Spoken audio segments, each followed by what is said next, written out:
Hello everyone, പുതിയ വീഡിയോക്ക് എല്ലാവർക്കും സ്വാഗതം. ഇന്നത്തെ വീഡിയോ നമ്മൾ ഡിസ്കസ് ചെയ്യാൻ പോകുന്നത് W.H. ആർഡൻ എഴുതിയിട്ടുള്ള ഒരു പോയമാണ്. ഇൻ മെമ്മറി ഓഫ് യീറ്റ്സ് എന്ന് പറഞ്ഞൊരു പോയമാണ് ഡിസ്കസ് ചെയ്യാൻ പോകുന്നത്. അപ്പോൾ നമ്മൾ സമ്മറി ഓൾറെഡി കുറച്ച് അപ്ലോഡ് ചെയ്തിട്ടുണ്ടായിരുന്നു. അപ്പോൾ കുറച്ച് പേര് കമന്റ് ചെയ്തിട്ടുണ്ടായിരുന്നു ഈ ഒരു ചാപ്റ്റർ ഉണ്ട് ലൈൻ ബൈ ലൈൻ എക്സ്പ്ലനേഷൻ കിട്ടിയത് നന്നായിരിക്കുമെന്ന്. കാരണം 5 മാർക്കും 2 മാർക്കും ഒക്കെ ആയിട്ട് ഈ ഒരു ലൈൻസ് തന്നിട്ട് അതിൻ്റെ ഒരു എക്സ്പ്ലനേഷൻ ചോദിക്കുന്നുണ്ട്. അങ്ങനെ ക്വസ്റ്റ്യൻസ് മുന്നേ 2 തവണ വന്നിട്ടുണ്ടായിരുന്നു ക്വസ്റ്റ്യൻ പേപ്പറിൽ. അപ്പോൾ അതിൻ്റെ കൂടെ കുറച്ച് സമ്മറിയും കൂടി ആഡ് ചെയ്യാമെന്ന് വിചാരിച്ചു. അപ്പോൾ നിങ്ങൾക്ക് യൂസ്ഫുൾ ആയിട്ട് ഫ്രണ്ട്സിനൊക്കെ ഒന്ന് ഷെയർ ചെയ്യുക. ഈ ക്വസ്റ്റ്യൻ ആൻസേഴ്സ് സെപ്പറേറ്റ് ആയിട്ട് ഞാൻ വീഡിയോ ചെയ്തിട്ടുണ്ട്, ഞാൻ പ്ലേലിസ്റ്റിൽ കൊടുത്തിട്ടുണ്ട്. അപ്പോൾ പ്ലേലിസ്റ്റ് അതിൻ്റെ ലിങ്ക് ഞാൻ ഈ ഡിസ്ക്രിപ്ഷനിൽ കൊടുക്കാം. അപ്പോൾ നിങ്ങൾക്ക് യൂസ്ഫുൾ ആവുമല്ലോ. ഇല്ലെങ്കിൽ ഞാൻ അതിൻ്റെ ഫസ്റ്റ് കമൻ്റ് ആയിട്ട് പിൻ ചെയ്ത് വെക്കാം. അപ്പോൾ നിങ്ങൾക്ക് യൂസ്ഫുൾ ആവും. പ്രീവിയസ് ഇയർ ക്വസ്റ്റ്യൻസും ഇനി അഡീഷണൽ എക്സ്ട്രാ ഏതെങ്കിലും ചാപ്റ്റേഴ്സിൻ്റെ ക്വസ്റ്റ്യൻ ആൻസേഴ്സ് നിങ്ങൾക്ക് വേണമെന്നുവെച്ചെങ്കിൽ അത് നിങ്ങൾക്ക് കമൻറ്റ് ചെയ്യാവുന്നതാണ് കേട്ടോ. ഇനി നമുക്ക് വീഡിയോയിലേക്ക് പോകാം. In memory of Yeats is elegy എന്ന് പറയുന്നത് തന്നെ ഈ മരിച്ച ആൾക്കാരെ കുറിച്ചിട്ട് അതിലുള്ളൊരു വിലാപം, ആ ഒരു കരച്ചിൽ, ആ ഒരു വിഷമത്തിൽ എഴുതുന്ന ഒരു പോയമാണിത് കേട്ടോ. അത് നിങ്ങൾക്ക് എസ്സേ ക്വസ്റ്റ്യനായിട്ട് വരുമ്പോൾ നിങ്ങൾക്ക് ഇൻട്രൊഡക്ഷനിൽ എഴുതാൻ പറ്റിയൊരു പോയിന്റാണ്. ഫസ്റ്റ് നമുക്കൊരു ഇൻട്രൊഡക്ഷൻ നോക്കാം കേട്ടോ. In memory of W.B. Yeats by W.H. Auden is a title indicates is an elegy written to mourn the death of W.B. Yeats. W.B. Yeats മരിച്ച് ആ ഒരു വിഷമത്തിൽ ഒരു മോൺ എന്ന് വെച്ചാൽ ആ ഒരു വിലാപത്തിൽ എഴുതിയിട്ടുള്ള ഒരു പോയമാണ്. അതിനാണ് എലിജി എന്ന് പറയുന്നത് കേട്ടോ. സോ നമുക്ക് ഇനി പോയത്തിലേക്ക് കിടക്കാം. ഈ ഒരു പോയം എന്ന് പറയുന്നത് 3 പാർട്ടായിട്ടാണ്. അപ്പോൾ നമുക്ക് ഫസ്റ്റ് പാർട്ട് ഇപ്പോൾ നോക്കാം. Okay. She disappeared in the dead of winter. The brooks were frozen, the airports almost deserted, and snow dispersed in the public stratus. The Mersey sank in the mouth of the dying day. With instruments we have agreed. The day of the death was dark cold day. ഇവിടെ ഇദ്ദേഹം മരിക്കുന്ന സമയത്ത് എന്ന് പറഞ്ഞാൽ ഒരു frozen ആയിട്ട്, അതായത് ഈ ഒരു വിൻ്റർ എന്ന് പറയുന്ന ഒരു സീസൺ ഭയങ്കര പീക്ക് ലെവൽ എന്ന് പറയില്ല, നമ്മൾ അത്രയും നല്ല തണുപ്പുള്ളൊരു ടൈമിലാണ് ഇദ്ദേഹം മരിക്കുന്നത്. ആ ഒരു ടൈമിൽ എന്ത് ചെയ്യാണ്, അവിടുത്തെ ഒരു ബ്രൂക്സ് വെർ ഫ്രോസൺ എന്ന് വെച്ചാൽ അവിടുത്തെ ഒരു റിവേഴ്സും അതുപോലെ ആ ഒരു എയർപോർട്ട്സൊക്കെ ആകെ ഫ്രോസൺ ആയിട്ട് മരവിച്ച് കിടക്കുകയാണ്. ദ എയർപോർട്ട്സ് ഓൾമോസ്റ്റ് ഡിസേർട്ടഡ്, അതായത് ഒരു പ്ലെയിൻസൊക്കെ ആകെ സർവീസ് നടത്താൻ പറ്റാത്ത അത്രയും അധികം തണുത്ത് മരവിച്ചിട്ട് എയർപോർട്ട്സൊക്കെ ആകെ കാലിയായിട്ട് കിടക്കുകയാണ്. And snow disfigured the public statues, അതെന്ന് വെച്ചാൽ ഈ ഒരു നമ്മുടെ സ്റ്റാറ്റ്യൂസ് പറയില്ലേ, നമ്മൾ ഈ ഒരു പ്രതിമകളൊക്കെ ഉണ്ടാവില്ലേ ഒരു പബ്ലിക്കിൽ കിടക്കുന്നത്, ആ ഒരു പ്രതിമകളൊക്കെ പറഞ്ഞാൽ മഞ്ഞ് വീണ് മൂടിയിട്ട് ആകെ വെളുത്ത് മരവിച്ച് കിടക്കുകയാണ് ആ ഒരു പ്രതിമകൾ പറഞ്ഞു. The mercury sank in the mouth of the dying day എന്നുവെച്ചാൽ നമ്മളൊരു മെർക്കുറി പറഞ്ഞിട്ട് തെർമോമീറ്ററിൻ്റെ ഉള്ളിൽ ഉണ്ടാവില്ല ഒരു ഫ്ലൂയിഡ്, അതാണ് ഈ മെർക്കുറി. ഈ ഒരു മെർക്കുറി എന്ന് പറഞ്ഞാൽ അത് ടെമ്പറേച്ചർ കുറയും തോറും ആ ഒരു മെർക്കുറി താഴ്ന്നു വരികയാണ് ചെയ്യുക. അപ്പോൾ മെർക്കുറി സാങ്ക് എന്ന് വെച്ചാൽ തണവ് കാരണം ആ ഒരു മെർക്കുറി താഴ്ന്നു വരികയാണ്, ഒരു ടെമ്പറേച്ചർ ഇല്ലാത്ത കാരണം. അപ്പോൾ അതാണ് പറയുന്നത് mercury sank in the mouth of dying. What instruments we have agreed the day of the death was dark cold day. എന്നുവെച്ചാൽ അദ്ദേഹത്തിൻ്റെ ഡെത്ത് ഒരു കോൾഡ് ഡേ ആയിരുന്നു എന്നാണ് ആ ഇൻസ്ട്രുമെന്റ്സ് പറയുന്നത് എന്നാണ് ഇതിലൂടെ സൂചിപ്പിക്കുന്നത്. അദ്ദേഹത്തിൻ്റെ മരണം ഒരു വിൻ്റർ അത്രയും പീക്കായിട്ട് നിൽക്കുന്ന സമയത്തായിരുന്നു. അതാണ് ഇതിലൂടെ സൂചിപ്പിക്കുന്നത് കേട്ടോ. അപ്പോൾ ഇതിൻ്റെ പോയിന്റ്സ് ഞാൻ അടിയിൽ കൊടുത്തിട്ടുണ്ട്. അപ്പോൾ ഈ ഒരു ലൈൻസ് തന്നിട്ട് ഇതൊന്ന് എക്സ്പ്ലെയിൻ ചെയ്യുക, അല്ലെങ്കിൽ അതിൽ പറഞ്ഞു കഴിഞ്ഞാൽ ഈ ഒരു പോയിന്റ്സ് എടുത്തെഴുതണം കേട്ടോ. ഓക്കെ. ഇപ്പോൾ ഒരു 5 മാർക്കാണെങ്കിൽ ഒരു പേജ് 1.25 പേജൊക്കെ മാക്സിമം. കൂടുതൽ എഴുതി കഴിഞ്ഞാൽ ടൈം നമുക്ക് കിട്ടില്ല, അതുകൊണ്ടാണ് ഇപ്പോൾ നമ്മൾ ശ്രദ്ധിക്കുക കേട്ടോ. Far from his illness, the wolves ran on through the evergreen forest. The peasant's river was untempered by the fashionable quarrel. ഈ ഒരു ലൈൻസ് ഒക്കെ സൂചിപ്പിക്കുന്ന വെച്ചാൽ the nature was going unusual, അതായത് തണുപ്പ് കാരണം ആ ഒരു നേച്ചർ ഇത് ഇപ്പോൾ ഒഴുകിക്കൊണ്ടിരിക്കുന്ന നദി ഫ്രോസൺ ആയിപ്പോയി. അപ്പോൾ ഒരു അൺയൂഷ്വൽ അല്ല കാരണം കാണിക്കണത്. അപ്പം അതാണ് ഈ ഒരു ലൈൻസിലൂടെ പറയുന്നത്. The nature was going as unusual. അത്രയും ഫ്രോസൺ ആയിട്ട് നിൽക്കുന്ന ഒരു ടൈമിൽ, വിൻ്റർ പീക്കിൽ നിൽക്കുന്ന ടൈമിൽ ഇദ്ദേഹം മരിച്ചു. പക്ഷെ ആ മരിച്ചിട്ടും ഒരു പ്രകൃതിക്ക് യാതൊരു മാറ്റവും ഉണ്ടായിരുന്നില്ല. അതായത് ഈ ഒരു വൂൾഫിൻ്റെ കേസ് വന്നു, വൂൾഫ് ഫോറസ്റ്റിലൂടെ ഓടിക്കൊണ്ടിരിക്കുന്നു, അതിനൊരു ചേഞ്ചസും ഇല്ല. അപ്പോൾ മരിച്ചു എന്ന് വിചാരിച്ചിട്ട് ആ ഒരു പ്രകൃതിക്ക് ആ ഒരു നേച്ചറിന് ഒരു ചേഞ്ചും ഉണ്ടായിട്ടില്ല. അപ്പോൾ അതാണ് ഇതിലൂടെ പറയുന്നത്. The wolves were running on the forest. Wolves ഫോറസ്റ്റിൽ അത് പഴയതുപോലെ സാധാ പോലെ ഓടിക്കൊണ്ടിരിക്കുന്നു. The river was not affected beautiful harbours. ഈ ഒരു ലൈൻസ് തന്നിട്ട് ചോദിക്കുകയാണെങ്കിൽ എന്ത് പറയണം, ഈ ഒരു ഇദ്ദേഹത്തിൻ്റെ മരണമൊന്നും ഒരിക്കലും ഒരു പ്രകൃതിനെ എഫക്ട് ചെയ്തിട്ടില്ല. അപ്പോൾ ആ കാര്യങ്ങളൊക്കെ കാണിക്കാൻ വേണ്ടിയിട്ടുള്ള ഒരു വേർഡ്സ് ആണ് ഇത്. എന്നിട്ട് ഈ ഒരു 4 പോയിന്റ്സ് നിങ്ങൾ എക്സ്പ്ലെയിൻ ചെയ്ത് എഴുതുക. ഓക്കെ. പിന്നെ ഇതിൽ പറയുന്ന ഒരു വേർഡ് എന്ന് പറഞ്ഞാൽ death of the poet never effect his poems. അതായത് ഇപ്പോൾ ഒരു പോയറ്റ് മരിച്ചു എന്ന് വിചാരിച്ചിട്ട് അദ്ദേഹത്തിൻ്റെ ഒരു പോയത്തിന് ഒരു ചേഞ്ചും ഇല്ല. ആ ഒരു പോയം അദ്ദേഹം മരിച്ചാലും ആ ഒരു പോയം ബാക്കിയുള്ളവരിലൂടെ ഇങ്ങനെ ജീവിച്ചുകൊണ്ടിരിക്കും. അപ്പോൾ അദ്ദേഹം മരിച്ച പോയം ഒന്നും ഡിലീറ്റ് ആയി പോയില്ല, അത് അവിടെ തന്നെ ഉണ്ടാവും.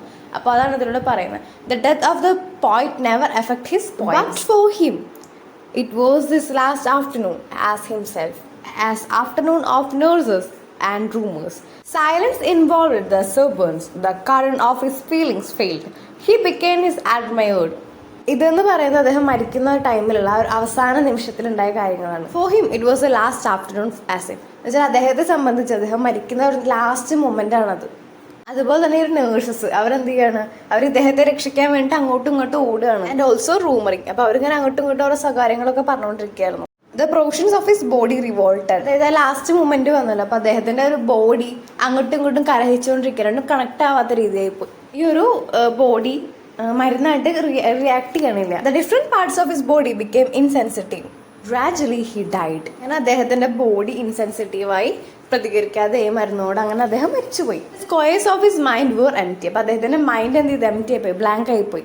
Now he was scattered among 100 cities, fully given over the unfamiliar affections to his finding happiness in another kids of wood and be punished under a foreign code of conscience. അതായത് ഇപ്പോൾ ഇദ്ദേഹം എഴുതിയിട്ടുള്ള ഓരോ കവിതകൾ ഈ ലോകത്തിന്റെ പല ഭാഗത്തുള്ള ആൾക്കാരുടെ കയ്യിലെത്തി. Scattered among 100 cities. പക്ഷെ അവർക്ക് ഒരു പോയിന്റ് ആരാണെന്ന് അറിയില്ല. ഒരു ബുക്ക് എല്ലാവരും സ്കാറ്റർ ആയിപ്പോയി, എല്ലാ സിറ്റീസിലും എത്തിപ്പോയി. The word of dead man are modified in a goods of the living. Here the poem are scattered all over the world. They are hands of the people won't know him. അങ്ങനെ ഒരു പോയിന്റിനെ കുറിച്ചിട്ട് അങ്ങനെ അധികം ആർക്കും അറിയില്ല. He may be criticised by their own rules of art. അപ്പൊ ഇദ്ദേഹത്തിനെ കുറിച്ചൊന്നും അറിയാതെയൊക്കെ മേ ബി എല്ലാവരും ക്രിട്ടിസൈസ് ചെയ്തേക്കാം. His property will interrupted different by people. അതായത് ഓരോരുത്തർക്കും ഓരോ ആർട്ട് ഉണ്ടായിരിക്കും, അവരുടേതായ ഒരു റൂൾസ് ഉണ്ടായിരിക്കും. അപ്പൊ അവര് ഈ ഒരു പോയറ്റ് അവരുടെ റൂൾസും കാര്യങ്ങളും അനലൈസ് ചെയ്തിട്ട് ഈ ഒരു പോയത്തിനെ ക്രിട്ടിസൈസ് ചെയ്തേക്കാം.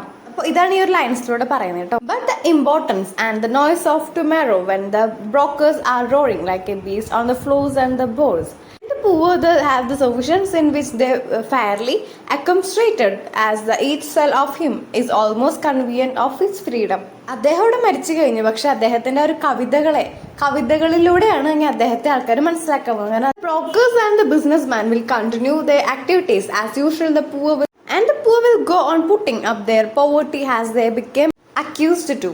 ഇവിടെ അദ്ദേഹം റിയലിസ്റ്റിക് ആയിട്ടാണ് എടുക്കുന്നത്. വെച്ചാൽ റിയലിസ്റ്റിക് ആയിട്ടുള്ള കാര്യങ്ങൾ പറഞ്ഞാൽ അധികം ഓവർ ആക്കണമൊന്നുമില്ല. നാളെ എന്ന് പറയുമ്പോൾ ഒരുപാട് ബഹളവും കാര്യങ്ങളൊക്കെ ഉണ്ടാവും, പക്ഷെ അതൊന്നും ഈ ഒരു പോയിന്റിന്റെ ഡെത്ത് കൊണ്ട് മാറാൻ പോണില്ല. Few readers may think of these days a day on which something unusual happened, but for others his death is not. പിന്നെ ഇതിൽ പറഞ്ഞ കച്ചവടക്കാരെ കുറിച്ചാണ് വെച്ചാൽ ബ്രോക്കേഴ്സ് എന്ന് സാധാ പറയില്ലേ, ബ്രോക്കേഴ്സ് അവർ പറഞ്ഞ ബിസിനസ്മാനൊക്കെ ഈ ആർത്തിയോട് കൂട്ടി സാധനങ്ങൾ വിൽക്കും വാങ്ങുകയൊക്കെ ചെയ്യും. അപ്പോൾ അതൊന്നും മാറാൻ പോണില്ല.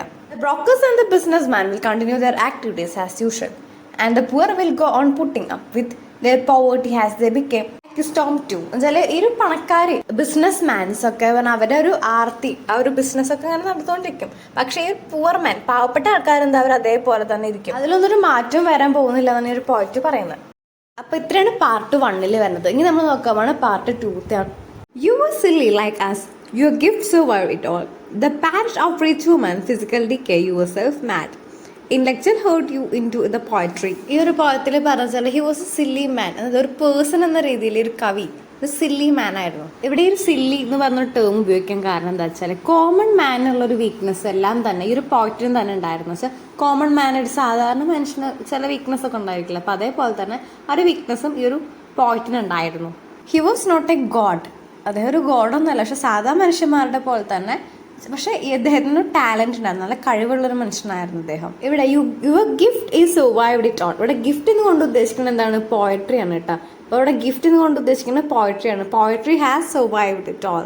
He has a talent in poetry. അപ്പോൾ അത് അദ്ദേഹം സർവൈവ് ചെയ്തു. അദ്ദേഹത്തിന്റെ ബോഡി എന്ന് പറഞ്ഞാൽ സാധാ മനുഷ്യന്മാരുടെ പോലെ ഒരു ബോഡി ആയിരുന്നു. പക്ഷെ അദ്ദേഹത്തിന് എല്ലാം ഇവിടെ ഇമ്പോർട്ടൻസ്. അദ്ദേഹത്തിന്റെ ഒരു പോയട്രി, അദ്ദേഹത്തിന്റെ ഒരു പോയിറ്റിനാണ് ഇവിടെ ഇമ്പോർട്ടൻസ് കൊടുക്കുന്നത്. അപ്പോൾ അതാണ് ഈ ലൈൻസിലൂടെ നമുക്ക് കാണാൻ സാധിക്കുന്നത്. He tried to create an ideal country with his poetry, but he was unable to do it. Many of his poetry can't do it. Poetry can only affect the soul and has no one has outside of the world. ഇതിൽ പിന്നെ പറയുന്ന കാര്യം എന്ന് വെച്ചാൽ ഇപ്പോൾ ഒരു poetry എന്ന് പറഞ്ഞാൽ എല്ലാത്തിലും സോൾവ് ചെയ്യുന്നത് ബിസി മാൻ്റെ മൈൻഡിലൂടെ, അതുപോലെ സാധാരണ മനുഷ്യർക്കാരുടെ മൈൻഡിലൂടെ എല്ലാ ഒരു തരം മനസ്സിൻ്റെ ഇടയിലൂടെ കീഴടക്കാൻ പറ്റുന്ന ഒരു കാര്യമാണ് ഈ ഒരു പോയട്രി എന്ന് പറയുന്നത് ഉദ്ദേശിക്കുന്നത്. ഇനി നെക്സ്റ്റ് പാർട്ടിൽ ഇദ്ദേഹം എല്ലാം ഒരു ഓർഡേഴ്സ് ആയിട്ടാണ് എഴുതിയിരിക്കുന്നത്. എല്ലാം ഭയങ്കര ഒരു കപ്ലെറ്റ് എന്ന രീതിയിലാണ് അദ്ദേഹം കൊടുത്തിരിക്കുന്നത്. 2 വരികളും ഒരേ രീതിയിൽ റൈമിംഗ് കപ്ലെറ്റ്സ് ആയിട്ടാണ് കൊടുത്തിരിക്കുന്നത് കേട്ടോ. Earth receives an honored guest, William Yeats, is land to rest. Let the Irish vessels lies emptied in the poetry. In the natures of dark old dogs and Europe bark, and the living nations wait. Each sequence is in its hate. ഇവിടെ William ഈഡ്സിന് received guest ആണ്. Earth ഒരു ഗസ്റ്റിനെ സ്വീകരിക്കുകയാണ്. അപ്പോൾ received ഈഡ്സിനെ guest receive ചെയ്തിരിക്കുകയാണ് William ഈഡ്സിന് കേട്ടോ. Let the Irish vessels lie empty of. ഈ ഒരു ലൈൻസിലൂടെ പറഞ്ഞു വെച്ചാൽ അദ്ദേഹം മരിച്ചു. അപ്പോൾ അദ്ദേഹത്തിന്റെ ബോഡി എന്ന് പറഞ്ഞ ഒരു വെസൽ ഇങ്ങനെ ബോഡി പോലെയാണ്. അദ്ദേഹം ഒരു ബോഡിയൊക്കെ കൂടെ ഇട്ടിട്ട് അദ്ദേഹം പോയി. ഒരു പോയട്രി അദ്ദേഹം ഉപേക്ഷിച്ച് പോയി. The dogs of Europe bark and the living nations wait each sequence hate എന്ന് വെച്ചാൽ ഈ ഒരു ഈഡ്സ് മരിച്ചതിന് ശേഷം ഈ ഒരു ഡോഗ്സ് ഒക്കെ ബാർക്ക് ചെയ്തുകൊണ്ടിരിക്കണം. അതിനൊന്നും ഒരു ചേഞ്ച് ഇല്ല. Nations love it self and living in the shell hating others Nations. ഇവിടെ ഒരു ഡോഗ് കൊണ്ട് ഉദ്ദേശിക്കുന്നത് എന്താ വെച്ചാൽ അവിടെ ഹിറ്റ്ലറൊക്കെ അല്ലേ അതേപോലുള്ള പൊളിറ്റീഷ്യൻസിനെ കുറിച്ചാണ്. അപ്പോൾ അവരുടെ ഒരു സൗണ്ടിനെയാണ് ഡോഗ് ബാർക്കിംഗ് ഡോഗ് എന്നുകൊണ്ട് ഇവിടെ ഉദ്ദേശിക്കുന്നത് കേട്ടോ. അത് നോട്ട് ചെയ്തത് important. Intellectual disgrace scales of every human face. അതായത് എല്ലാ ഹ്യൂമൻ ഫേസിൽ എന്താണ് ഒരു വെറുപ്പാണ്, പുച്ഛാണ് കാണാൻ സാധിക്കുന്നത്. And the seas of pity lies locked and frozen in each eye. അതായത് അവരുടെ ഫേസിൽ ഒരു പിറ്റി, ആ ഒരു ഫീലിംഗ് അവരുടെ മുഖത്തില്ല. പിറ്റി എന്ന് പറയുന്ന ഒരു സാധനം അവരുടെ മുഖത്ത്, ഒരു ഭാവന അവരുടെ മുഖത്തില്ല. അത് ലോക്കായി കിടക്കുക എന്ന് പറയുന്നത്. ഫ്രോസൺ ഇൻ ദർ ഐ എന്ന് വെച്ചാൽ ആ ഒരു തണവിലെ അവിടെ മരവിച്ചിരിക്കുക എന്ന് പറയുന്നത്. അപ്പോൾ ദയം കാരുണ്യൊന്നും ഇല്ല. അങ്ങനത്തെ ഒരു ഫേസാണ് അവർക്ക്. Okay. The poet follow right to the bottom night with their unconstrained voice still pursued of the rejoice. ഈ ഒരു ലൈൻസിൽ പറഞ്ഞു വെച്ചാൽ നമ്മൾ എല്ലാ കാര്യത്തിനും ഭയങ്കര ഡീപ്പായിട്ട് മനസ്സിലാക്കണം. ഒരു ഡീപ്നെസ്സിലേക്ക്, ഒരു രാത്രി എന്ന് പറയുമ്പോൾ ഡീപ്നെസ്സില്ല, ആ ഒരു നൈറ്റിൻ്റെ റൈറ്റ് ആയിട്ടുള്ള ഭാഗത്തിന് ഡീപ്നെസ്സിലൊക്കെ മനസ്സിലാക്കിയിട്ട് റൈറ്റ് പാത്തിലൂടെ നമ്മൾ പോകണം.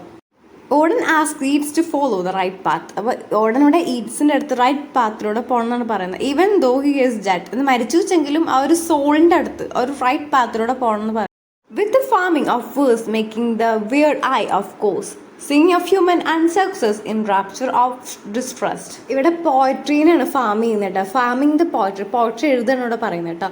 ദ വൈൻയാർഡ് ഓഫ് കോഴ്സ് വെച്ചാൽ ഒരു വൈൻ യാർഡ് ഒക്കെയാണ് ഇതിൽ ഉദ്ദേശിക്കുന്നത്. ഒരു പോയട്രി കൊണ്ടുള്ളൊരു വൈൻ യാർഡ് തന്നെ നിർമ്മിക്കാം. ഇത്രയാണ് ഈ ഒരു പോയത്തിൽ നമ്മൾ ഡിസ്കസ് ചെയ്തിരിക്കുന്നത്. അപ്പോൾ ഒരുവിധം ലൈൻസ് ഒക്കെ നമ്മൾ കവർ ചെയ്ത് വന്നിട്ടുണ്ട്. ഇമ്പോർട്ടൻ്റ് ആയിട്ടുള്ള സംഭവം നമ്മൾ പറഞ്ഞു കഴിഞ്ഞിട്ടുണ്ട്. എക്സാം അടുത്തു, അതുകൊണ്ട് തന്നെ ഞാൻ എല്ലാ ചാപ്റ്റേഴ്സിനെയും സമ്മറിയും ക്വസ്റ്റ്യൻ ആൻസേഴ്സ് ഒക്കെ അപ്ലോഡ് ചെയ്ത് കഴിഞ്ഞിട്ടുണ്ട്. Appreciating poetry, zeitgeist, introduction to academic writings. അപ്പോൾ അതൊക്കെ ഒരുവിധം അപ്ലോഡ് ചെയ്ത് കഴിഞ്ഞിട്ടുണ്ട്. നമുക്ക് പ്ലേലിസ്റ്റിൽ ലിങ്ക് അവൈലബിൾ ആണ് കേട്ടോ. ഞാൻ ഫസ്റ്റ് കമൻ്റ് ആയിട്ട് പിൻ ചെയ്തേക്കാം ലിങ്ക്.